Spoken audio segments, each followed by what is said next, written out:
Hi, my name is Aaron, also known as Pizza Mind. I'm the co-host of the Crypto 101 podcast, and you are watching the ultimate guide to keeping your crypto safe. Today we're going to be doing an unboxing video of this brand new Trezor cold wallet. What this does is it stores the private keys to all your crypto offline on a different device. This is super important for security because really your wallet is just a window to the blockchain, and that's where all your crypto is actually stored. It's just ones and zeros on a ledger essentially. So if you lose your phone, it doesn't really matter. Your funds are still safe, unlike losing your physical wallet with all your cash, just so long as you have the private key to retrieve it. And that's why this guy's so important, because you take your phone with you everywhere, things happen.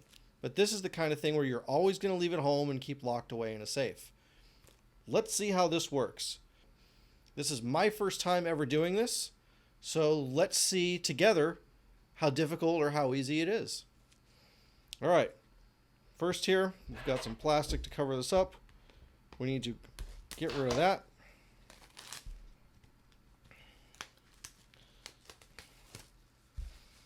Okay. First off, this is the Model T, and it immediately gives us an idea of what kind of coins it supports. We have Bitcoin, Litecoin, Ethereum, Dash, Zcash, NEM, Monero, Expanse, Ubiq, and lots more. Okay, well, that's wonderful. Let's take a closer look here.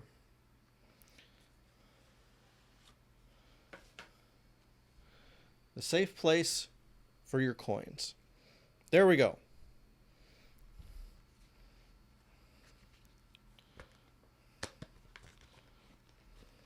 Let's get this thing open real nice here. Okay, get started. Number one, connect the Trezor to your computer or smartphone, and then open trezor.io/start in your web browser. Number three, follow instructions and sleep tight. Okay, 3 steps. That's not so bad, right? Let's see what we got here.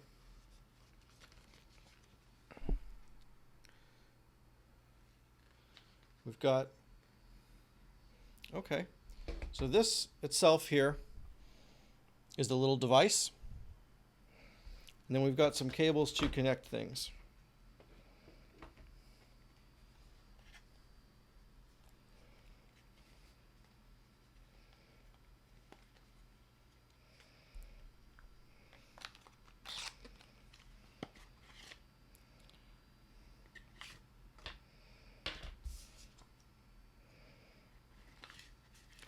Okay, this is important. We've got some stickers and stuff in here, but that's not what is important. What is important is these little booklets. We have 3 of them, and this is where we're going to write down the 12 seed phrases, otherwise known as the mnemonic seed or your recovery phrases. This is really important to do. So I'm going to grab a pen, and we're going to go through this process together. Now, after I took this box away, it looks like there's a 4th step here, and it says, place the magnetic dock anywhere you want to hold the device. Well, that's kind of cool. So we have a magnetic dock here. It kind of sticks to this guy. I mean, I think the safest place to put this thing is in a safe or a vault, but, you know, if you're using it all the time, you can keep it on the side of your computer, I suppose. Well, let's give it a try.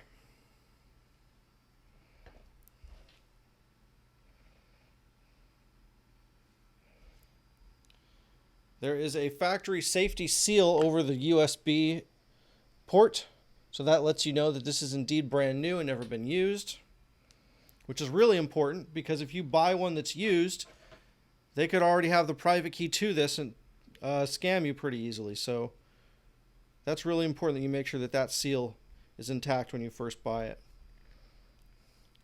This is a tough safety seal too, so you can't just really rip it off very easily.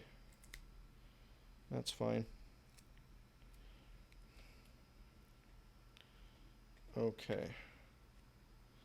Fortunately, that leaves a little bit of glue residue, but we can work that out later. All right. So that's connected there. Let's connect this to the USB port. Lights up. We see Trezor.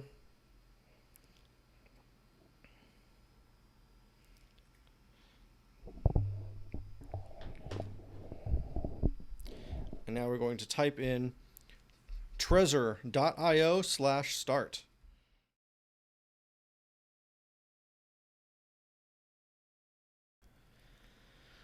Okay, we are now ready to get things taken care of. Welcome to Trezor. Congratulations, you've made the perfect decision. In your hand, you now hold a device into which we have poured all of our knowledge, expertise, and effort to create the safe place for your coins. Well, thanks, Trezor. I appreciate it. Choose your device to continue. We have the Model T. Yep, just like I was talking about, we have that safety seal here. So that's good. Let's continue.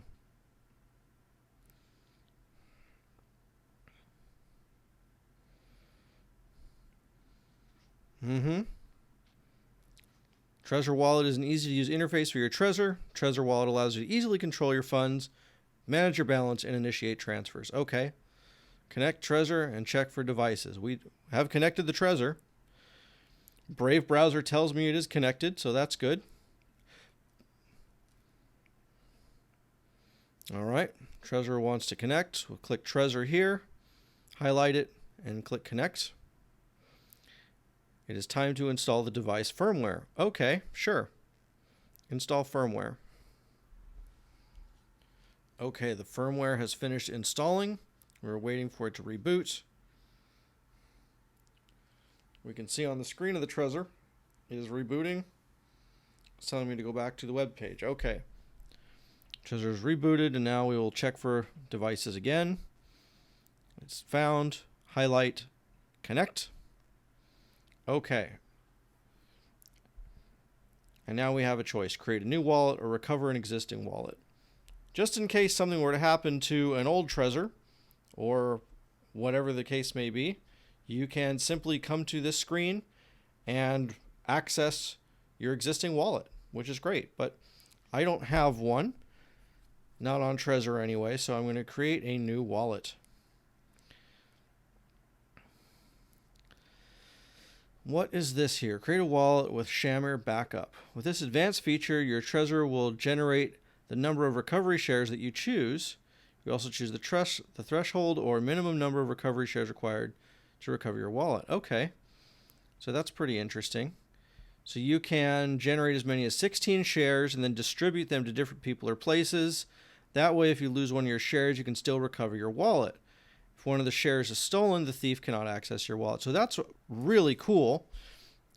Definitely great for an enterprise use case or a family holding. So you can make sure that it's not just one key. These are called key slices. Pretty cool, but I don't need that. I'm going to create a single backup.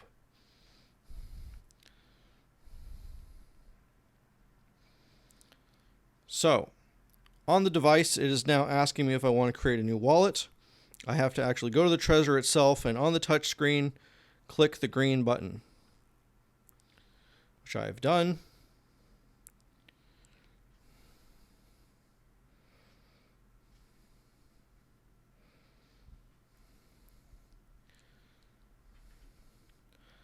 Okay, now it has created my wallet, and this is the interface.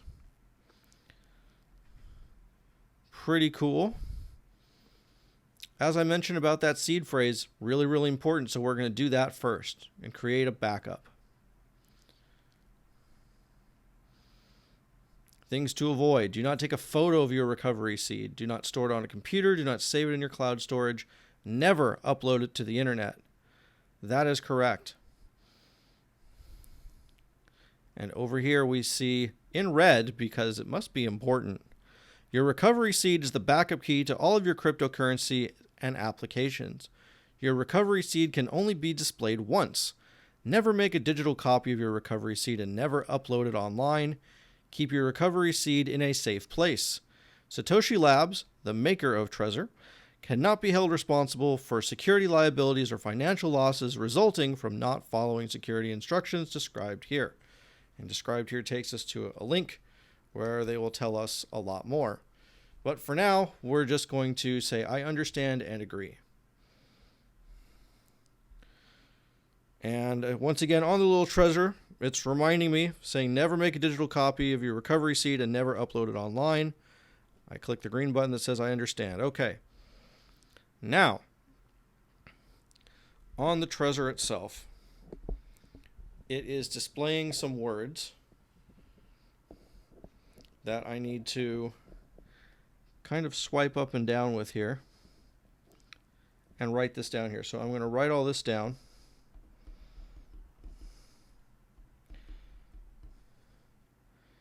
And just like you would on your phone, you kind of move your finger up and down the little touch screen here and go through the words. This is much easier than Ledger so far. And they're little weird buttons. Now the order of these words is important too. Really, really important. If you don't get the order right, it's no good.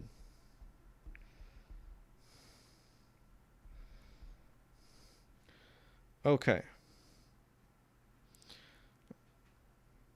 Now I have to go through and confirm the proper words here. It's just going to ask me a few questions rather than having me write all of them in. It's just going to say, what is the first word? What is the fifth word? Blah, blah, blah. And I touch that.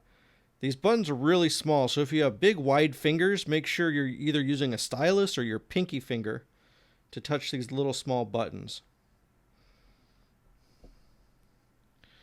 Okay, so it notifies me I've finished verifying my recovery seed. I am clicking continue. And now it wants me to set a PIN number. Okay, so now I need to enter a PIN protection. Hard to see where these buttons are on here, so let me try again. Okay, there we go. So I'm going to use my little pinky here. And you got to be careful, these buttons are really sensitive, so you may have to go back and try this a few times. And the numbers are laid out really strange. So keep that in mind. Okay, so now I need to verify this here. The numbers are laid out very, very strange here. So maybe the numbers don't matter and it just wants me to push these buttons. So let me try that. Okay, so I had to do a minimum of 4 numbers for the PIN.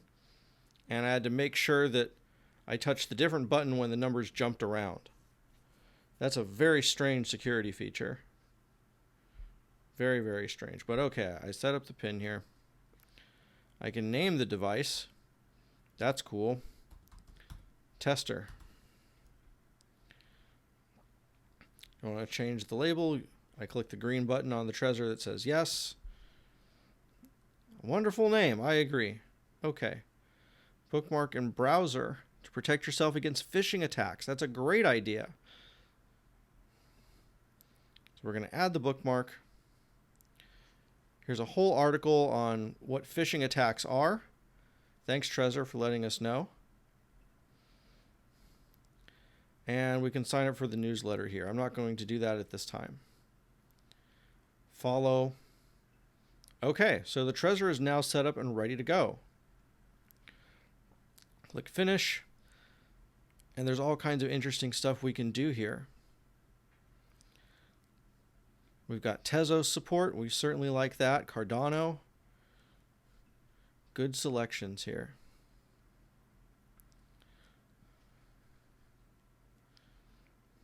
Wallet settings. We can choose different currencies to display the values in. That's nice. We don't have to change anything over here.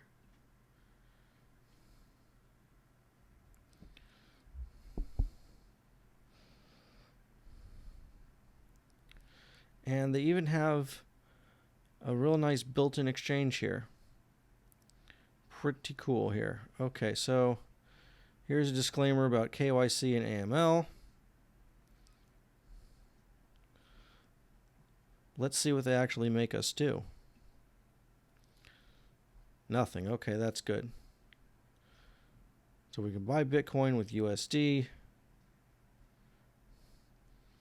Interesting. So it's Bitcoin to fiat exchange. Or you can do Bitcoin to some of these other things. So here's Tether. Handful of altcoins. So these are really just the big ones. Just the main ones. Not a huge selection over here. But that's okay. So that's pretty much how we set up the Trezor. Not bad. For my very first time, I only ran into issues setting up the PIN code. Other than that, everything was pretty straightforward. Overall, I give Trezor a solid B+, and it's definitely a pretty good price. I think it's under $100. So that's not bad at all. And if we need to get any kind of help, we can go to the support center over here, trezor.io/support. Pretty good.